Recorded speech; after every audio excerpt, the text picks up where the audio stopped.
இன்னைக்கு ஐபிஎல்ல சூப்பரான மேட்சுங்க. Chennai super kings vs Gujarat titans. இன்னி வரையும் நம்ம சேனலை சப்ஸ்கிரைப் பண்ணாதவங்க சப்ஸ்கிரைப் பண்ணிருங்க. கமெண்ட் பாக்ஸ்ல கமெண்ட் பண்ணுங்க. உங்களுக்கு ஃபேவரட் டீம் வந்து எதுவோ கமெண்ட் பண்ணுங்க. எந்த டீம் ஐபிஎல் கப் எடுக்கும்னு நினைக்கிறீங்களோ அந்த டீமுக்கு கமெண்ட் பண்ணுங்க.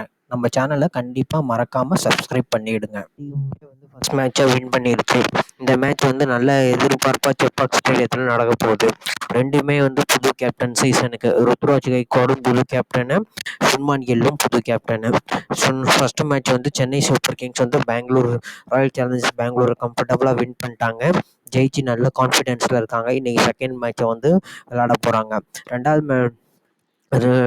மேட்ச் வந்து குஜராத்தை ஃபேஸ் பண்ணுறாங்க. அதே மாதிரி குஜராத்தும் வந்து நல்ல கான்ஃபிடென்ஸில் இருக்காங்க. ஃபர்ஸ்ட் மேட்ச் மும்பையை வின் பண்ணாங்க. செம்ம நெயில் பேட்டர் அந்த மேட்ச்சு. சூப்பராக வின் பண்ணிட்டாங்க குஜராத்து. அதனாலையுமே ரெண்டு டீமுமே வந்து நல்ல கான்ஃபிடென்ஸில் இருக்காங்க. ஃபஸ்ட்டு வந்து நம்ம சென்னை சூப்பர் கிங்ஸை பார்க்கணும்னா, சென்னை சூப்பர் கிங்ஸில் ரொம்ப சாலிடான பிளேயர்ஸ் எல்லாமே இருக்காங்க.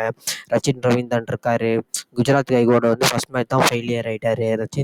ரச்சின் ரவீந்திரன் வந்து சூப்பராக ஆடினார். ரச்சின் ரவீந்திரனுக்கு வந்து ஒரு ஹேட்ஸ் ஆஃப் ஃபர்ஸ்ட் மேட்ச்சில். அடுத்தது வந்து மெயினாக வந்து கான்ட்ரிபியூஷன் பண்ணது வந்து முஸ்தபிசூர் வந்து நல்லா விளாண்டார் ஃபர்ஸ்ட் மேட்ச்சு. இந்த மேட்ச்சும் நல்லா விளாடணும். முஸ்தபிசூர் நல்லா விளாண்டா அதே மாதிரி சென்னை பிச்சுக்கு வந்து நல்லா சூட்டாக வராருங்க முஸ்தபிசூர். அவரோட அந்த off cutter, leg cutter, slow ball, yorker நல்லா சூப்பராக போட்டார் பெங்களூருக்கு எதிராக மேட்ச் அப்போ. அதனால் முஸ்தபிசூரை வந்து நம்ம நல்லா வந்து யூஸ் பண்ணிப்பாங்கன்னு நினைக்கிறேன் சென்னை சூப்பர் கிங்ஸு. அதே மாதிரி இன்றைக்கி வந்து பத்திரேனா வந்து ஜாயின் பண்ணிட்டார் ஸ்குவாடில். அதே மாதிரி பத்திரேனா வந்து இன்றைக்கி விளையாடுவாரா என்னன்னு தெரில. பத்திரேனாவுக்கு வந்து எடுத்தோடனே ஃபர்ஸ்ட் மேட்ச் சான்ஸ் கொடுப்பாங்களா இல்லை முஸ்தபிசூரை வச்சு போகிறாங்களா என்னன்னு தெரில. ஏன்னா முஸ்தபிசூரை வச்சு தான் கண்டிப்பாக போவாங்கன்னு நினைக்கிறேன். ஏன்னா ஃபர்ஸ்ட் மேட்ச்சில் வந்து மேன் ஆஃப் தி மேட்ச் வாங்கினதுனால அதிகபட்ச சான்ஸ் வந்து முஸ்தபிசூருக்கு தான் இருக்குது. அப்படி பத்திரேனாவும் விளாண்டாருன்னா டேரன் மிச்சலை எடுத்துருவாங்கன்னு நினைக்கிறேன்.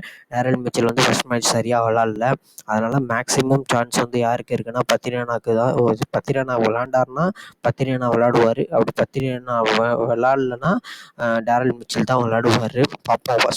ஃபர்ஸ்ட் மேட்ச்சை வச்சு நம்ம எதுவுமே வந்து கணிக்க முடியாது. ஒரு மேட்ச்சும் வந்து இம்பார்ட்டண்ட்டு ஐபிஎல்லில். அதனால் ஃபர்ஸ்ட் மேட்ச் வந்து நல்ல இன்ட்ரெஸ்ட்டாக போணுச்சு சென்னை சூப்பர் கிங்ஸ்க்கு. அதே மாதிரி சென்னை சூப்பர் கிங்ஸில் இன்னொரு ட்ராபேக் என்னென்னா, நிறையா ஸ்பின்னர்ஸ்னால் நல்லா அடி வாங்கினாங்க. ஜடேஜா மட்டும்தான் நல்லா பவுலிங் போட்டார். தீக்ஷனாவும் கொஞ்சம் ஓவர் எக்ஸ்பென்சிவாக இருந்தார். அதே மாதிரி தீபக் சகாரும் எக்ஸ்பென்சிவாக இருந்தார். தேஷ்பாண்டேவும் எக்ஸ்பென்சிவாக இருந்தார். மேக்ஸிமம் இன்றைக்கி வந்து தேஷ்பாண்டே விளையாட மாட்டார்னு நினைக்கிறேன். தேஷ்பாண்டேக்கு பதிலாக வந்து ஷர்துல் தாக்கூர் விளையாட சான்ஸ் இருக்குது.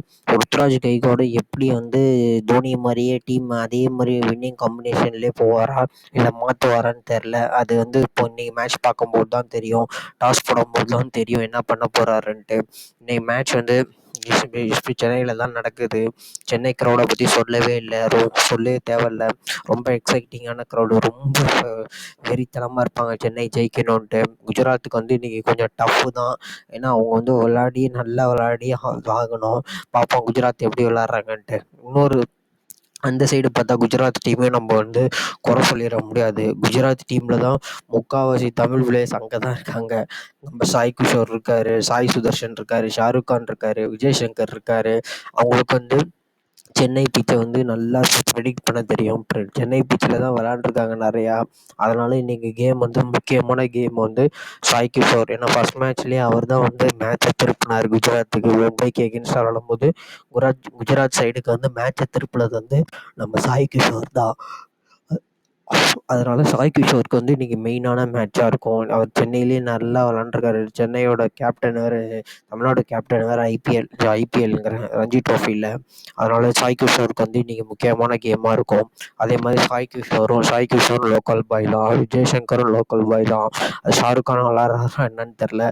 பட் ஆனால் இவங்க 3 பேரும் குஜராத் டீமில் கண்டிப்பாக இருப்பாங்க. சாய் கிஷோர், சாய் சுதர்ஷன், விஜய் சங்கர். அவங்களுக்கு வந்து மெயினான மேட்சாக இருக்கும் இன்றைக்கி. குஜராத் டீமும் நம்ம லைட்டாக எடுத்துக்க முடியாது. குஜராத் டீமில் வந்து சூப்பராக பவுலிங் இருக்குது. ஸ்பின்னர்ஸ் வந்து ரஷீத் கான் இருக்கார், சாய் கிஷோர் இருக்கார். அவங்க 2 பேருமே 8 ஓவர்ஸ் கம்ப்ளீட் பண்ணிடுவாங்க. இன்னொரு ஸ்பின்னர் கண்டிப்பாக இன்றைக்கி கொண்டு வருவாங்க சென்னையில் விளாட்றதுனால. உமேஷ் யாதவ் வந்து கண்டிப்பாக தூக்கிடுவாங்க. ஏன்னா அவர் ஃபஸ்ட் மேட்ச்சே வந்து ரொம்ப மோசமாக பவுலிங் போட்டார். கண்டிப்பாக இன்றைக்கி உமேஷ் யாதவ் வந்து ட்ராப் பண்ணுவாங்கன்னு தான் நினைக்கிறேன். அதில் எந்த மாற்றமும் இருக்காது. கண்டிப்பாக இன்றைக்கி உமேஷ் யாதவ் வந்து ட்ராப் பண்ணிடுவாங்க. அதில் எந்த மாற்றமுமே இருக்காது. ஏன்னா அது உமேஷ் யாதவ் வந்து சரியாக விளாட்ல. அப்போ ஒழுங்காக விளாடணும். அவருக்கு பதிலாக வந்து வேறு யாராச்சும் ஒரு ஸ்பின்னரை தான் கண்டிப்பாக கொண்டு வருவாங்க. இன்றைக்கி ஜிடி வந்து ரொம்ப டஃப்பான மேட்ச்சு. சாதாரண மேட்ச் மாதிரிலாம் இன்றைக்கி விளாட முடியாது. சென்னையை விளாடணுன்னா ஃபேஸ் பண்ணணுன்னா, அதுவும் சென்னையிலே ஃபேஸ் பண்ணுறது வந்து நிறைய ஸ்ட்ராட்டஜி யூஸ் பண்ணால் மட்டும்தான் சென்னையை பீட் பண்ண முடியும். சென்னையனா அவ்வளோ ஈஸியான வந்து சென்னையில் அடிச்சிட முடியாது. அவ்வளோ கஷ்டம். ஏன்னா க்ரௌடு வந்து அவ்வளோ எக்ஸைட்டிங்காக இருக்கும் சென்னை மேட்ச் பார்க்குறதுக்காண்டி. சென்னைனா வெறித்தனமாக மேட்ச் பார்ப்பாங்க. அதுவும் சென்னை தோத்துருச்சுன்னா அந்த க்ரௌடு வெளியில் வரவே அவ்வளோ டிஸப்பாயிண்டிங்காக தான் வருவாங்க. அதனால் அவ்வளோ வெறியாக இருப்பாங்க சென்னை ஃபேன்ஸ். அதனாலேயே சென்னை சூப்பர் கிங்ஸ் வந்து சென்னை டீம் வந்து சென்னையில் விளாடும்போது நல்லா அவங்களும் அவ்வளோ ஹார்ட் ஒர்க் பண்ணி நல்லா விளாடுவாங்க. பார்ப்போம், இன்றைக்கி வந்து ஒரு நைல் பெட்டர் தான் இருக்கும். அதே மாதிரி ஃபஸ்ட் மேட்ச்சில் வந்து தோனி பேட்டிங் ஆடல. அதே வந்து நிறையா பேருக்கு வந்து டிசப்பாயிண்டடாக இருந்துச்சு. ஃபஸ்ட் மேட்ச் தோனி பேட்டிங் ஆடாததுனால. இன்றைக்கி வந்து தோனி கண்டிப்பாக பேட்டிங் ஆடுவார். அதில் எந்த மாற்றமும் இருக்காது. தோனி பேட்டிங் ஆடினா தான் எங்கள் ஃபேன்ஸ் வந்து நல்லா எக்ஸைட்டடாக வருவாங்க மேட்ச் பார்க்குறதுக்கு. டிக்கெட் கொடுத்து மேட்ச் பார்க்க வரதே வந்து தோனி பேட்டிங் ஆடுறதுக்கு தான். தோனி வந்து நல்லா பேட்டிங் ஆடினோம். தோனி கீப்பிங்லாம் சூப்பராக பண்ணிட்டாரு.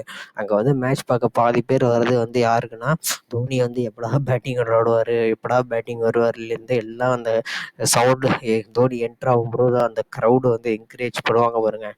அந்த என்கரேஜ்மெண்ட்டு வேறு எங்கேயுமே கிடைக்காது. அது சென்னையில் விளாண்டாலும் சரி, ஆல் ஓவர் இந்தியாவில் அவர் எங்கே வேர்ல்டில் விளாண்டாலும் சரி, அவருக்குன்னு ஒரு தனியான க்ரௌடு ரெஸ்பான்ஸ் வந்து கண்டிப்பாக இருக்குது. அந்த ஃபேன் பேஸ் வச்சுருக்கிறதுனா பெரிய கஷ்டம். அதனால் தலை வந்து இன்றைக்கி கண்டிப்பாக பேட்டிங் ஆடணும், பேட்டிங்க்கு வரணும். தலை இன்றைக்கி வந்தால் மட்டும்தான் அங்கே வந்து மற்ற எல்லாம் நடக்கும். அந்த தலை வந்து கண்டிப்பாக இன்றைக்கி பேட்டிங் ஆடியே ஆகணும். தலைக்காண்டி தான் எல்லாம் அவ்வளோ டிக்கெட் கொடுத்து ப்ரைஸ் கொடுத்து வாங்கி வராங்க. அதனால் இன்றைக்கி தலையோட நாளாக இருக்கணும். தலை நம்பர் 7 ஜெர்சி வந்து பேட்டிங்கில் கண்டிப்பாக இறங்கணும். இன்றைக்கி சென்னை ஃபஸ்ட் பேட்டிங் இருந்துச்சுன்னா தலை கண்டிப்பாக பேட்டிங் வருவார். அதில் எந்த மாற்றமும் இருக்காது. பார்ப்போம் இன்றைக்கி தலை பேட்டிங் வராரா இல்லையான்ட்டு. என்னை பொறுத்தவரையும் இன்றைக்கி கண்டிப்பாக பேட்டிங் வருவாருன்னு தான் நான் நம்புகிறேன்.